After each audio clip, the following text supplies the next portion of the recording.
Game of thrones में एक बहुत ही फेमस लाइन कहती है जब दो एडवर्सरीज आमने सामने होते हैं। एक बंदे के पास होता है खुफिया राज रानी का कि उनका जो पहला बच्चा था वो वहां के किंग से नहीं था, वहां के राजा का बेटा नहीं था, वो किसी और का बेटा था। और रानी जो है वो पावरफुल, दोनों के बीच में होती है क्लैश। रानी कहती है, वो बोलते हैं इंफॉर्मेशन इज पावर, और रानी कहती है power is power. Ladies and gentleman, नमस्कार, सत श्री अकाल, राम राम सा खम्बागणी वणक्कम प्रणाम। Power is power. Let's get started. उसी के आसपास का कुछ एक शो है आज जो होने वाला है, जो हम बातचीत करने वाले हैं, और बहुत इंटरेस्टिंग डेवलपमेंट्स हो रही है पार्लियामेंट के अंदर में। और वहीं से मैं कहूंगी पावर इज डेफिनेटली पावर, पर पावर हिंदुओं के हाथ में है या पावर वो उन्होंने अपने हाथ की पावर आसमानी समुदाय को दे दिया, अब्राहमिक्स को दिए। इसी के ऊपर चर्चा यहीं से शुरू करते हैं। संदीप जी हमारे साथ जुड़े। संदीप भाई, very warm welcome on the show. Let's get started जी। नमस्ते गायत्री जी, आपके दर्शकों को भी नमस्कार। और जैसा आपने कहा, पावर इज पावर, इस बात को मुस्लिम वोट बैंक और पॉलिटिकल इस्लाम बहुत कायदे से समझता है। और वह यह चाहता है कि भारत में या हिंदू सेकुलर बन के इस बात को न समझे। वह अपना सारा का सारा कार्यक्रम जो है, पॉलिटिक्स का सारा कार्यक्रम, उसको सत्ता ही चाहिए। उसका कोई काम बिना सत्ता के नहीं होता, और वह कोई काम बिना सत्ता की प्राप्ति के नहीं करता। अभी आपने जो रेफरेंस दिया है वो यह है कि आज संसद में बकायदा बोला गया है, सपा के एसपी, सपा के एमपी के द्वारा, कि जिहाद, बिल्कुल जिहाद को फॉलो करना चाहिए, और जिहाद जो आर्म्ड स्ट्रगल है उसको भी फॉलो करना चाहिए। फिर देवबंद के मदनी साहब, वो बोलते हैं कि जिहाद पढ़ाया जाना चाहिए। अब ये अच्छा, उसके बाद एक आरजे साइमा है, वो जिन लोग का जो है साफ करती हैं, जो भी यह लोग मतलब गंदगी फैलाते हैं उसको वो साफ करने के लिए आती हैं। ये पूरा इनका तंत्र है। वो जिहाद की बड़ी प्यारी प्यारी मीनिंग बताती हैं कि अपने आप से लड़ना जिहाद है। और शाहरुख खान और आमिर खान, ये सब भी ये लोग सारी कहानी सुना चुके हैं, और ये सब कहानी ना हिंदुओं को सुनाते हैं, ये मुसलमानों को जाके वापस नहीं सुनाते हैं।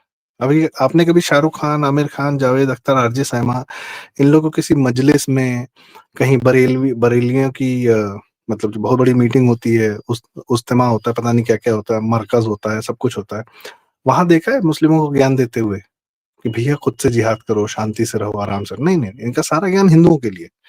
तो ये सन 2014 तक ये इस अपनी स्ट्रैटेजी में पूरी तरह सफल हो चुके थे कि हिंदुओं के नेतृत्व को इन्होंने सबको अपने अंदर रौंद रखा था, पांव के नीचे रख रखा था, अंगूठे के नीचे। चाहे कांग्रेस हो, चाहे रीजनल पार्टीज हो। और आज भी वो साफ साफ दिखता है कि हर भारत की हर राजनीतिक पार्टी भाजपा को छोड़ के एंटी हिंदू कार्यक्रम करती है, एंटी हिंदू बातें करती है। हर नेता एंटी हिंदू होने का प्रयास करता है, चाहे ममता बनर्जी हो, चाहे अभी रेवंत रेड्डी हो, कल फिर बकवास की उसने अपने मुंह से, चाहे उद्धव ठाकरे हो, चाहे अरविंद केजरीवाल हो। सब अपने आप को ज्यादा से ज्यादा एंटी हिंदू साबित करने में लगे रहते हैं। किसको रिझाने के लिए? किसके लिए? कौन है वो वोट बैंक? और लोग कहते हैं भाजपा इलेक्ट्रिकल मशीन है, पावरफुल मशीन है, और इलेक्शन की सबसे बड़ी मशीन है। नो, मुसलमान वोट बैंक है सबसे बड़ी मशीन। 10.5 लाख वोट से बदरुद्दीन को हरा के एक कांग्रेसी एमपी को जिता दिया असम में। सब इस 2024 के जनरल इलेक्शंस का रिकॉर्ड है वो। तो वो इलेक्ट्रल मशीन नहीं है। रातों रात एकदम तुरंत पता चल जाता है कि किस इलाके में कौन सा जो है कैंडिडेट भाजपा को हरा सकता है, तो उसके पीछे हमें चले जाना है। कब बसपा को छोड़ देना है, और कब सपा को पकड़ लेना है, कब कांग्रेस को पकड़ लेना है। तो भारत की सबसे बड़ी पॉलिटिकल शक्ति कोई है तो वो पॉलिटिकल इस्लाम है। और उस इस्लामिक तंत्र में पूरे ये मौलाना, ये बरेलवी, मदनी, देवबंदी, और इनका जो ये सेकुलर तंत्र है, आरजे साइमा, जावेद अख्तर, आमिर खान, इनका जो वकीलों का तंत्र है, जमाते इस्लामी, इनका जो आतंकवादियों का तंत्र है, जो बम फोड़ता है, जो राजस्थान में पकड़ा जा रहा है नाथद्वारा मंदिर के पास में, कितना ज्यादा उनके पास विस्फोटक था, यदि फट जाता तो 10 किलोमीटर रेंज तक उसकी असर जाता। बाकी दिल्ली में हमने देखा ही, फरीदाबाद में देखा। तो ये है असली पॉलिटिकल तंत्र। ये डरा के भी रखता है, ये पैसा मुंह पे मारता है, ये पैसा दे दे के घुसपैठिए भरता है। और बकायदा मैं आनंद राजदक्षन जो है बताते हैं कि इनके यहाँ जकात में एक हिस्सा हिंदुओं को, काफिरों को देने का प्रावधान है रिश्वत के रूप में। किताब में लिखा है, ये बाई द बुक चलते हैं। ज़कात का जो पैसा जाता है उसका क्या-क्या काम होते हैं, इस्लाम फैलाने के लिए क्या-क्या करना है, काफ़िरों इनके इकोनॉमिक सिस्टम बहुत सॉलिड है।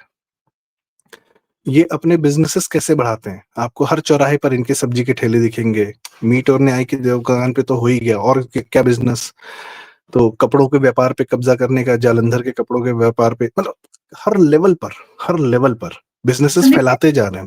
जी, I just wanted to bring to your notice कि आज से जी। पहले जिहाद को जस्टिफाई नहीं किया गया था पार्लियामेंट में। This is the hmm, first time जिहाद justified right hmm. In parliament. ये बहुत बड़ा डेवलपमेंट है। आई डोंट नो लोगों को इसकी बात समझ में आ रही है नहीं आ रही है, पर ये माइंड बॉगलिंग है कि फ्रस्ट्रेशन लेवल बढ़ गया है या कमिटमेंट बढ़ गई है। क्या ऐसा हुआ है कि ये पार्लियामेंट के सदन पर खड़े होकर उसको जस्टिफाई कर रहे हैं? ये अपने पत्ते खोल रहे हैं, इनके पास ऑप्शन बचा नहीं है। ये अपने कपड़े जैसे सेकुलर मीडिया ने अपने कपड़े खुद फाड़े ना, कि पहले वो नॉर्मल हुआ करते थे, फिर अचानक से जब वो आउट ऑफ पावर होने लगे तो उनका डेस्परेशन दिखने लगा।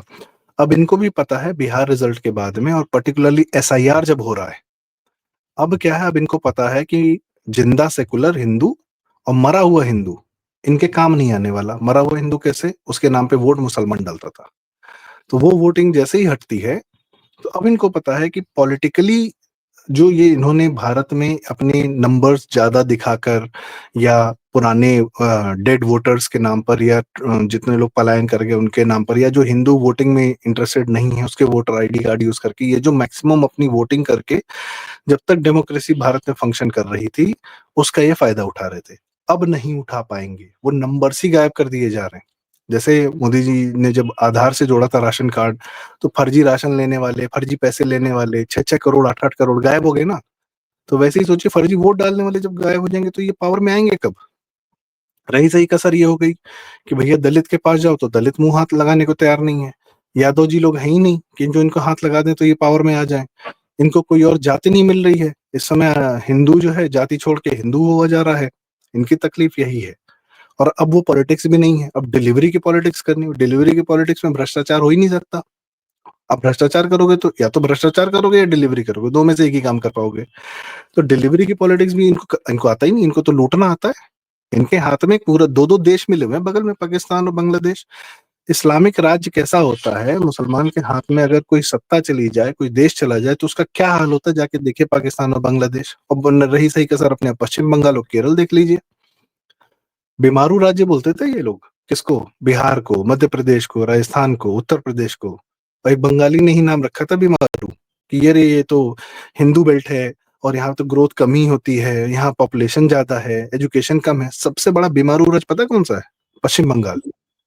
उस आशीष बोस ने कभी जिंदगी में नहीं बताया, उसने बीमारू नाम टर्न किया था। वो राजीव गांधी का वो था संदीप, मैं आपको एडवाइजर। दूसरी तरफ भी लेकर आना चाहूंगी। आज मैं पार्लियामेंट बस के अंदर एक पॉइंट कंप्लीट करना चाह रहा था। दिस इज देयर डेस्परेशन कि ये लोग पश्चिम बंगाल के माध्यम से भारत में उतने घुसपैठिए घुसा नहीं पाए। अब ये जब पश्चिम बंगाल भी हाथ से निकल जाएगा, जब वहां भी बॉर्डर सील हो जाएगा, तब जितने देश में है वही तो फटेंगे ना। अब बाहर से कोई हेल्प करने के लिए अब आ नहीं रहा इनका।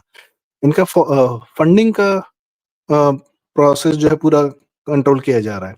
इनको ध्वस्त किया बम जाए। बनकर फटने नहीं दिया जा रहा है। तो अब करेंगे एग्जैक्टली। क्या?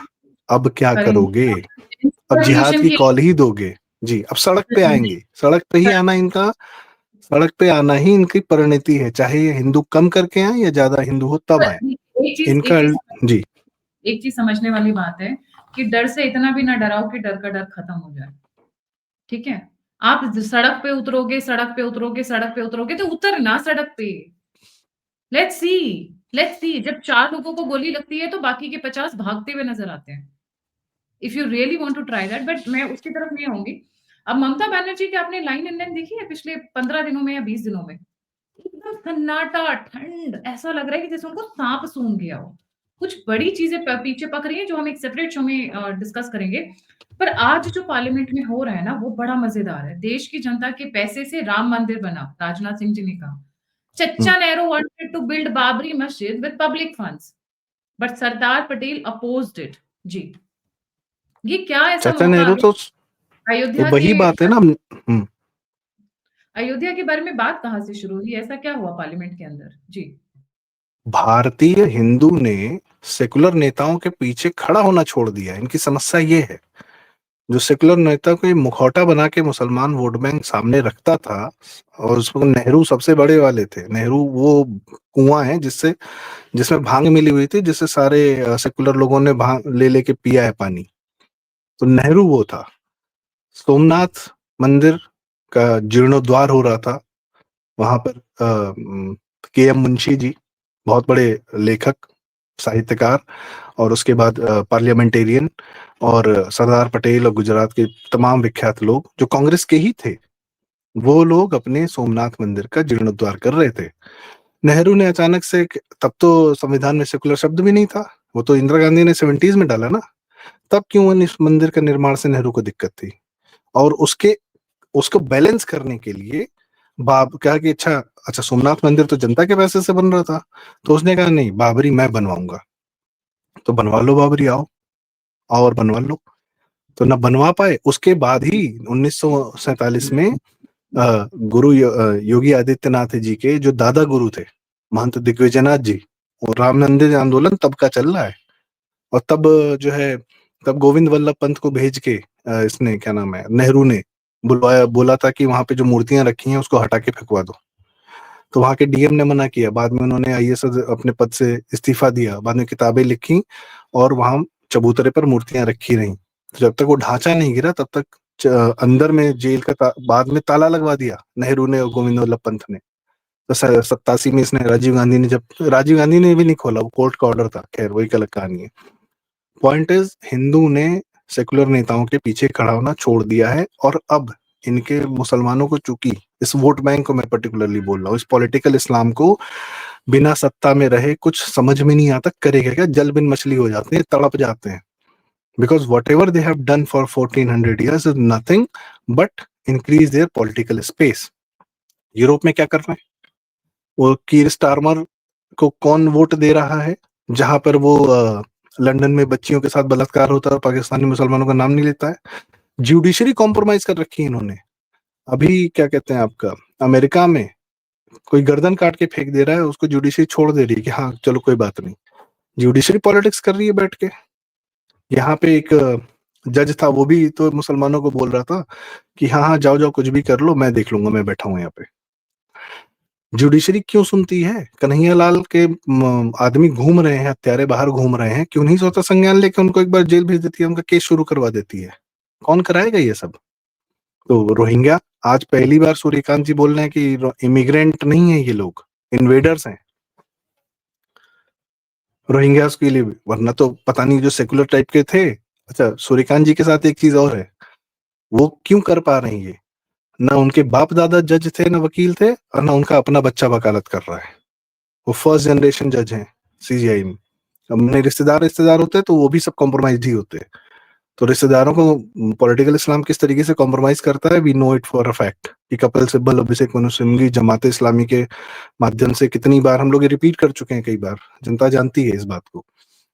आज पार्लियामेंट में या मदनी ने बकायदा कॉल दिया, भाई तौकीर रजा, बरेलवी समुदाय का इतना बड़ा नेता जेल में पड़ा है, जमानत कोई पूछने नहीं जा रहा उसको, न वो खुद जमानत लेने जा रहा है, उसके सारा प्रॉपर्टी गिराई जा रही है। आजम खान जैसा आदमी 2013 में दंगा करवा रहा था खड़े होके, मुख्तार अख्तर जितने थे, और तब तो योगी जी सत्ता में भी नहीं थे। ये लोग, आप जो कह रहे हैं ना सड़क पे आने की बात, योगी जी निकले थे एक बार सड़क पे, सांसद थे, सत्ता में नहीं थे। सत्ता में मुलायम, मौलाना मुलायम, मुख्तार ही थे सब सत्ता में।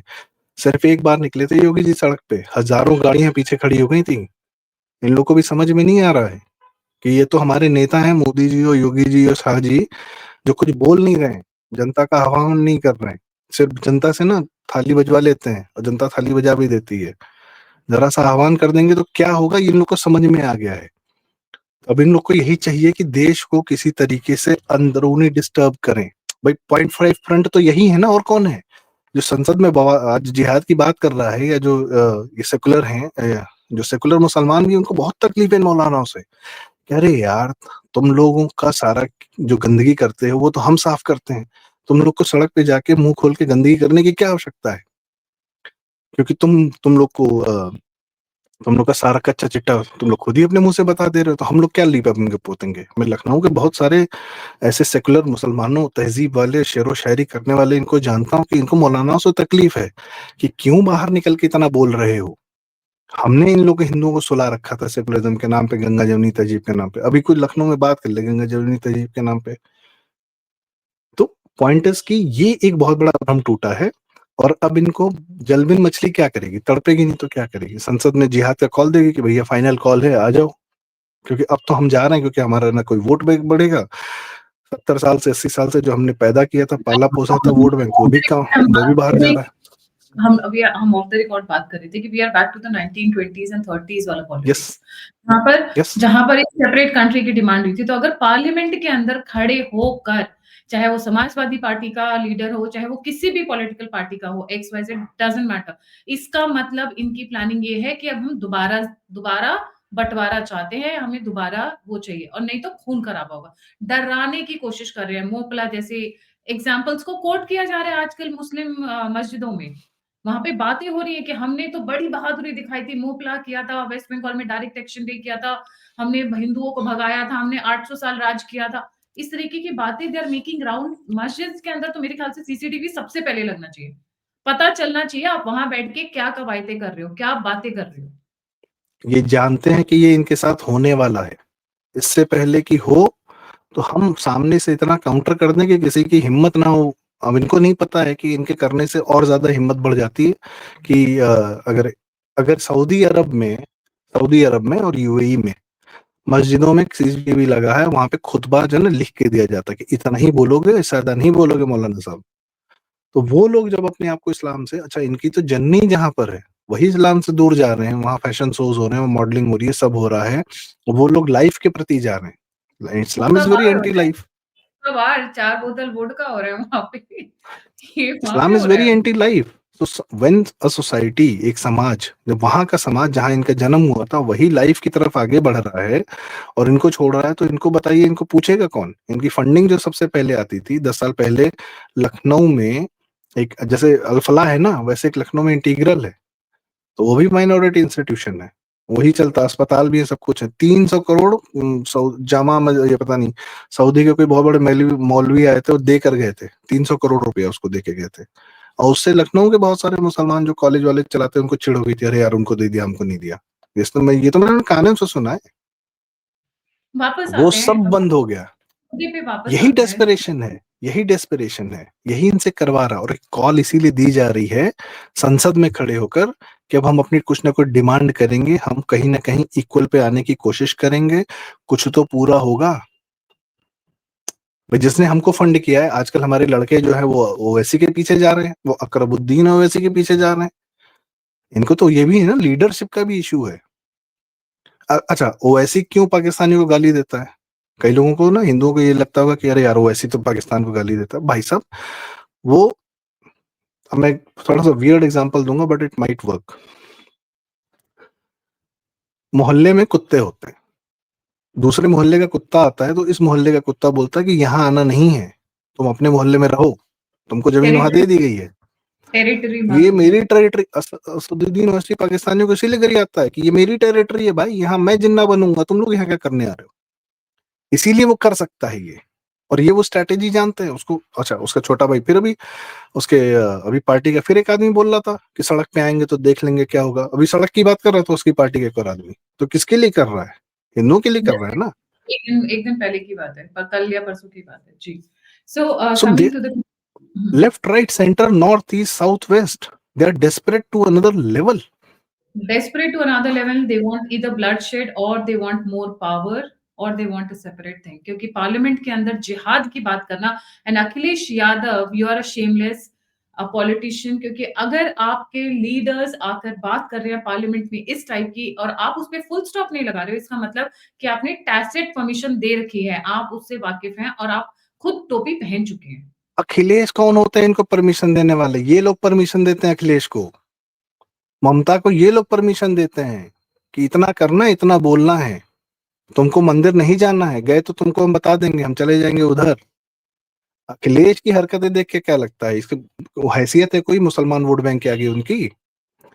जब रोजा होता है ना, जब महीना भर रमजान का चलता है तो गली गली घूमते हैं और इफ्तार करने हर शाम को पार्षद के यहाँ पहुंचते हैं। कभी किसी के पार्षदों के, मैंने अखिलेश की फोटो देखी है कि इस इफ्तार में हमारे यहाँ आए थे, और नहीं जाएंगे तो ये चलाते हैं अखिलेश को। हम लोग को बहुत बड़ी गलतफहमी है कि सेकुलर पार्टियां जो मुसलमान वोट बैंक कंट्रोल करती हैं, ना, अदर वे राउंड। ओवैसी को जिताया ना, 5 सीट दी ना, तेजस्वी मुंह लटका के बैठा है ना कि हाय मेरा मुसलमान चला गया, पूर्व सीमांचल में बसाए हम, चला गया ओवैसी की तरफ। तो यही होना है तुम्हारे साथ। बिल्कुल अखिलेश सही। को भी ये पता होना चाहिए। और एक बात और बताइए, मुसलमान वोट बैंक को एक से एक वाहियात, भ्रष्टाचारी, अय्याश, घटिया चरित्र के लोग ही क्यों मिलते हैं हिंदुओं में कि इन्हीं को नेता बनाएंगे, इन्हीं को मुख्यमंत्री बनाएंगे, इन्हीं के पीछे खड़े रहेंगे। जी, एग्री। आप सोचिए 1920 से लेकर आज तक ये सीन चल रहा है। नेहरू वैयास, गांधी खानदान की तो हम सारी कहानी देखी ना, ऊपर से लेकर नीचे तक। I don't need to repeat the names. This is their desperation to another level. और सबसे बड़ा डेस्परेशन बताता हूँ गायत्री जी क्या है। इनकी जो सबसे बड़ी जो जीत थी ना, वो थी पाकिस्तान, कि भारत के टुकड़े करा दिए। आज उसके खुद टुकड़े होने जा रहे हैं। 100 साल के अंदर, 70 साल के मुझे ना अंदर जो इनकी अ, सबसे बड़ी जीत थी, वो इनको ध्वस्त होती हुई दिख रही है। लड़के तो भी आप आप किस बात का जमीन मांगोगे? हम तो ये अस्तर लेके पूछेंगे ना कि अबे पाकिस्तान लेके क्या कर लिया तुमने? कौन सा नासा बना लिया? कौन सा तुमने स्पेस साइंटिस्ट बना लिया? वहां पे क्या कर लिया तुमने? एक सुई तक तो तुमसे बनती नहीं। यहाँ फिर बना के क्या करोगे? यहाँ तो फिर भी एंटरप्रेन्योर्स हैं, ये हैं, वो, इकोनॉमिक की बात हो रही है। पूरी दुनिया को एक्सपोर्ट करते हैं, फ्री फंड का एक्सपोर्ट करते हैं। बॉम्ब पाकिस्तान का बॉम्ब पाकिस्तान का एक एक सबसे बड़ा जो वैल्यू है ना दुनिया में, वो सिर्फ एक ही है। लोग कहते हैं अमेरिका पाकिस्तान को इतने पैसे क्यों देता है, आईएमएफ के बॉम्ब थ्रू क्यों फंड करता है? कहाँ पर लोकेटेड है?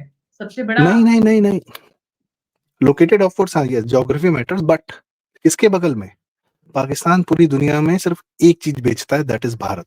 और भारत की भारत, शांति बेचता है।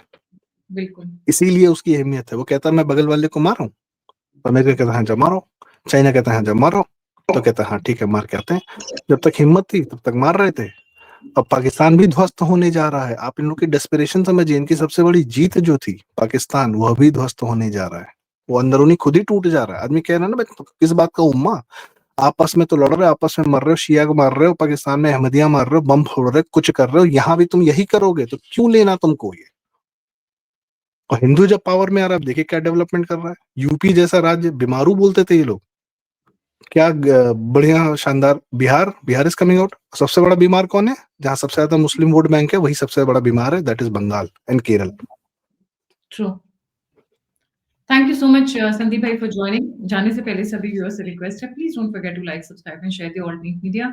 This is a very drastic development. I don't know mainstream media कितना समझेगी, पर पार्लियामेंट के पटल पर खड़े होकर अगर जिहाद को जस्टिफाई किया जा रहा है तो इसका मतलब अति हो चुकी है। एंड आई थिंक इस एमपी को तो उड़ा के सीधे जेल में डालना चाहिए था। What ever the rules and clause of working of the parliament, भैया एक टाइम ऐसा आता है जहां पे रूल्स एंड क्लॉज नहीं चलते हैं, जहाँ पे इस तरीके की डिबेट और डिस्कशंस को नहीं किया जाता है। रूल्स और क्लॉज में भी हमेशा एक एक्सेप्शंस होते हैं। This is an exceptional case.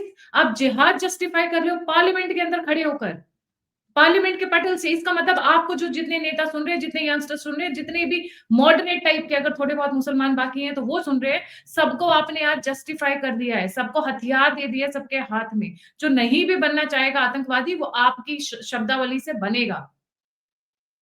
This is a very drastic development. लोग पता नहीं इसकी अहमियत समझेंगे या नहीं, but Sandeep ji, this is an exceptional case. This is exceptional and Akhilesh, let's not talk about him. जी, नहीं, थैंक यू सो मच। वो सर, मैं एक आखिरी बात कहूंगा, वो सर पे टोपी पहन चुके हैं ना, जो टोपी पहन लेता है उसका दिमाग बंद हो जाता है। वो अपना दिमाग खुद बंद कर चुके हैं, ठीक है। डाउट नहीं है, और दूसरी बात डाउट नहीं। ये कि आपने कहा संविधान, संसद और संविधान रूल से, क्लॉज से, काश काश मर्यादाओं से चलते ना, तो ये दिन ना देखना पड़ता। बिल्कुल सही। अगर यदि जो 5,000 साल पुरानी मर्यादाएं हैं उनके अनुसार संविधान और संसद चलता, तो इतने बुरे हाल ना होते हमारे। बिल्कुल सही। इसी के साथ जय हिंद, जय श्री राम, हर हर महादेव। हर हर महादेव।